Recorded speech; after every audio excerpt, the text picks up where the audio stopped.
মশলা মেলা গোবরডাঙ্গায়। Ton ton হলুদ, জিরে, গরম মশলা, আরও কত কি। মানুষজনের ভিড় চোখে পড়ার মতোই। অনেকেই সারা বছরের মশলা কিনে নিয়ে যান এখান থেকেই। দাম কম নাকি মেলার ঐতিহ্যটাই দামি হয়ে ওঠে সকলের কাছে। এই গরম গরম জিলিপি ভাজা হচ্ছে, আর আমার হাতে জিলিপি রয়েছে। এটা হচ্ছে সাহা জিলিপি। সাহাবাবু দাঁড়িয়ে রয়েছেন, ছাঞ্চা দিয়ে জিলিপি তুলছেন। এই জিলিপি মশলাদার জিলিপি, কেন বলতে আমি বাধ্য হচ্ছি, তার কারণ হচ্ছে যেখানে এসেছি সেটা হচ্ছে মশলা মেলা হিসেবে পরিচিত প্রাচীন মেলা। এখানে অনেক বড় মেলা, অনেক কিছু বসে। জিলিপি স্টল তো সব জায়গাতেই বসে, এখানে মশলার যে স্টলগুলো বসে সেটা থেকে মানে কেনাকাটি করা সে এক ভাগ্যের ব্যাপার। জিলিপিতে সেই মশলার ছোঁয়া পাচ্ছি বটে, খেয়ে দেখতে হবে। এটা গোবরডাঙ্গার ঐতিহাসিক মেলা। এটা মশলা বিশাল বিক্রি হয় বলে ওই জন্য মশলা হাটটাই বলে। এখানে তো জিলিপিতেও মশলা আছে। হ্যাঁ, জিলিপিতেও মশলা আছে, মশলা জিলিপি। এটা আমাদের পার্সোনাল মশলা জিলিপি আর কি। দেখুন, 203তম মেলা, এটা থেকেই আপনারা বুঝতে পারছেন যে এই মেলাটার ঐতিহ্য কতটা শক্তিশালী। প্রথমে তো জমিদার খেলারাম মুখোপাধ্যায় এই যমুনার তীরেই, আমাদের এই যমুনার তীরে, তখন যমুনা অনেক বড় ছিল, খরস্রোতা, যমুনার তীরে উনি প্রথম মেলাটা শুরু করেছিলেন। খুব সকাল থেকে এখানে খুব বড় করে মশলা, এই এলাকার সমস্ত চাষিরা তাদের মশলা নিয়ে, মশলার পসরা নিয়ে এখানে আসেন এবং সেটা বিক্রি হয়। তারপরে আস্তে আস্তে এই মিলন মেলার একটা চেহারা নিল এবং এই মেলাটা এই 203 বছর ধরে চলাটা একটা অত্যন্ত কঠিন ব্যাপার।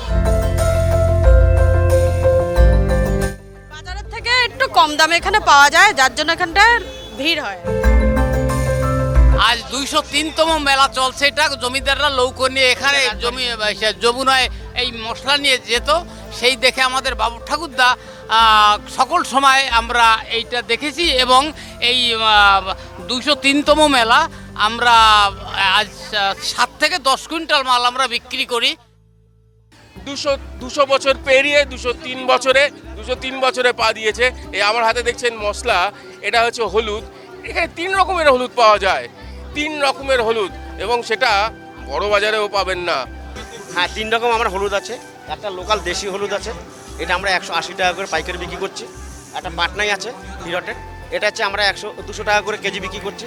এটা 561 হিরট ব্র্যান্ডের হলুদ আছে, 1 নম্বর হলুদ, এটা 220 টাকা করে আমরা কেজি বিক্রি করছি। এটা মশলা মালটা আমাদের 15-20 দিন ধরে থাকে। এটা প্রত্যেক বছর এটা আসে। প্রত্যেক বছর আমরা এই সময়টা জনগণ, সাধারণ পাবলিকদের জন্য সস্তায় মালটা পাইকারি হিসাবে দিই।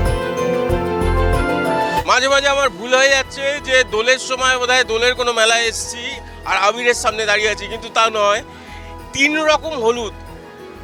এখন প্যাকেটের মশলা কিনে কিনে আপনারা সব অভ্যস্ত হয়ে গেছেন, তার ভেতরে যে কী গুঁড়ো মিশছে ভগবান জানে, কিন্তু এই যে হাতে তৈরি একদম নিজেদের খাঁটি মশলা বাংলাতে ছড়িয়ে রয়েছে।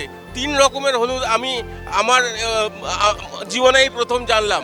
মশলা মেলায় যদি আসেন একবার সময় করে, তাহলে একদিক থেকে 200 বছরেরও বেশি একটা ঐতিহ্যের মেলাকে জানা হবে, আর খাঁটি মশলা কিনে নিয়ে যাওয়া হবে। আর যদি ভাগ্য ভালো থাকে, এনাদের কৃপা হয়, তাহলে বাজারের থেকে কম টাকাতেও কিনতে পারবেন। মানে কলকাতার আসা যাওয়ার খরচা বাঁচিয়েও দেখবেন মশলাতে লাভ হলো। সুতরাং মশলা মেলা, মশলাদার মেলা। সুরজিতের সঙ্গে প্রীতম দে, ক্যালকাটা নিউজ।